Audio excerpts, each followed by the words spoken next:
నవోదయం పత్రికలో పనిచేస్తున్న ఆ చిన్నక కథ వినేవారి హృదయాలను కదిలించేలా ఉంటుంది.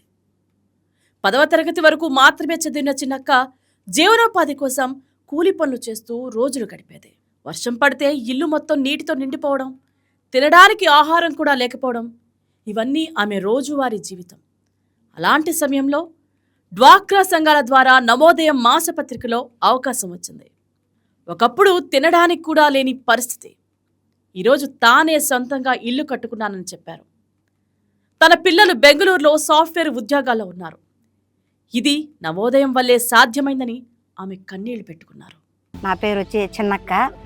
మాది వచ్చి ఆరగొండ దగ్గర ఒక చిన్న విలేజ్, మారుమూల ప్రాంత అడవిలో ఉంది మా ఊరు. చిన్న 15 ఇండ్లు ఉండేది. నేను 10వ క్లాస్ వరకు చదువుకున్నాను సార్. మ్యారేజ్ అయిపోయింది. నేను నవోదయంలో 2005 జూన్లో మాకు సంఘం లీడర్ నేను. ఈ గ్రామ సంఘం మీటింగ్లు జరుగుతాయి కదా, అక్కడికి వచ్చిన మీటింగ్కి. అక్కడికి వస్తే ఎవరైనా విలేకరుగా పోయారట్టుకుంటే పొండిక అని చెప్పి మా లీడర్ చెప్తే నేను ఇక్కడికి వచ్చిన, జిల్లా సమ్మె కాడికి వచ్చి. అప్పుడు కిరణ్ కుమార్ మేడం మాకు మేడం ఆ ఎగ్జామ్ పెట్టింది. ఆ ఎగ్జామ్లో నేను పాస్ అయినాను. నాకు చిన్న బిడ్డ సార్. అప్పుడు నాకేమీ తెలియదు, ఓన్లీ తెలుగు రాసేదానికి దా తెలుసు సార్, ఇంకేం తెలియదు. ఇక్కడికి వస్తే సంఘం గురించి రాయండి అని చెప్పి రాసినాను. దాంట్లో పాస్ అయినాను అని చెప్పి మళ్ళీ తిరుపతి ట్రైనింగ్కి పొమ్మన్నారు. మాకు కనీసం ఇల్లు కూడా లేదు సార్. చెరుకాకు అంటారు కదా సార్, ఆ గుడిసెలో ఉన్నాం. ఆ పూట తెచ్చే మేము చేసుకొని బతికేవాళ్ళం. మాకు గుడిసె సార్, చెరుకాకు గుడిసె.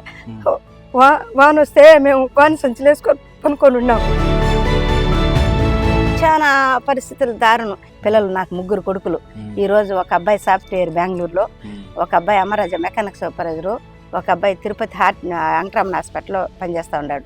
చాలా ఈ రోజున మా ఆయన క్లైమ్ వచ్చి వస్తే మంచి ఇల్లు కట్టుకొని ఈ ఉద్యోగం వచ్చినాకనే సార్